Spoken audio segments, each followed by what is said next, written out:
Sobat serius, apakah kalian pernah bermimpi saat tidur? Kira-kira kenapa ya orang bisa bermimpi? Mimpi adalah gambaran, pikiran, dan emosi yang dialami seseorang selama tidur.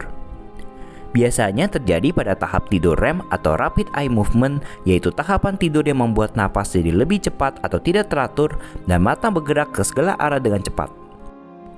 Kadang-kadang, mimpi bisa memiliki sifat menghibur, menyenangkan, atau romantis. Tapi tidak jarang, mimpi juga bisa mengganggu, menakutkan, dan terasa aneh.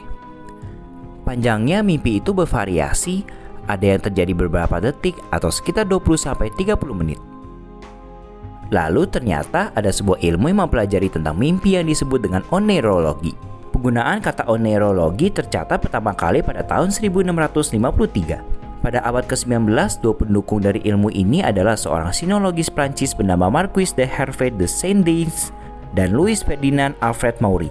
Para peneliti berteori bahwa selama tidur, otak mengalami proses yang dikenal sebagai penyegaran kemanjuran sinaptik, yaitu gelombang otak yang ditembakkan sendiri selama tidur dalam siklus lambat dengan laju sekitar 14 Hz dan diyakini berfungsi untuk mengkonsolidasikan ingatan baru dan memperkuat ingatan lama. Ada beberapa tahap saat kita tertidur.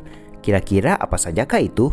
Terjadi saat tidur ringan dengan gerakan mata lambat dan aktivitas otot berkurang. Tahap ini membentuk 4 hingga 5% dari total tidur. Saat gerakan mata berhenti dan gelombang otak menjadi lebih lambat dengan semburan gelombang cepat yang kadang-kadang disebut sebagai sleep spindle. Tahap ini membentuk 45 hingga 55% dari total tidur. Terjadi ketika gelombang otak yang sangat lambat yang disebut gelombang delta mulai muncul, diselingi dengan gelombang yang lebih kecil dan lebih cepat. Tahap ini menyumbang 4 hingga 6% dari total tidur. Ketika otak menghasilkan gelombang delta hampir secara eksklusif, pada tahap 3 dan 4 ini bisa dikatakan dalam kondisi tidur nyenyak. Tidak ada gerakan mata atau aktivitas otot. Tahap ini membentuk 12 hingga 15% dari total tidur. Tahap ini dikenal sebagai gerakan mata cepat atau Rapid Eye Movement. Pada tahap ini, pernapasan menjadi lebih cepat, tidak teratur, lalu mata bergerak dengan cepat ke berbagai arah dan otot tungkai menjadi lumpuh sementara. Ali Sharaf juga mengemukakan penjelasan fase tidur yang paling mungkin menyebabkan mimpi adalah tahap 5. Selain itu, ternyata mimpi juga memiliki dua jenis, yaitu jenis mimpi yang pertama adalah mimpi buruk, yaitu mimpi yang menyedihkan yang dapat menyebabkan pemimpin merasakan sejumlah emosi yang mengganggu. Reaksi umum yang terjadi saat mimpi buruk adalah ketakutan dan kecemasan.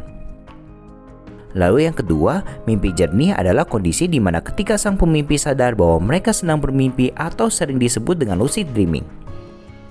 Kadang-kadang dalam kondisi ini, pemimpi mampu mengubah lingkungan dalam mimpinya serta mengendalikan beberapa aspek dalam mimpi tersebut.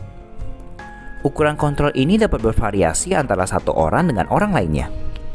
Kondisi ini sering terjadi di tengah-tengah mimpi ketika orang yang tidur tiba-tiba menyadari bahwa mereka sedang bermimpi. Nah, itu tadi penjelasan mengenai mimpi. Lalu, mimpi apa yang paling sobat serius ingat?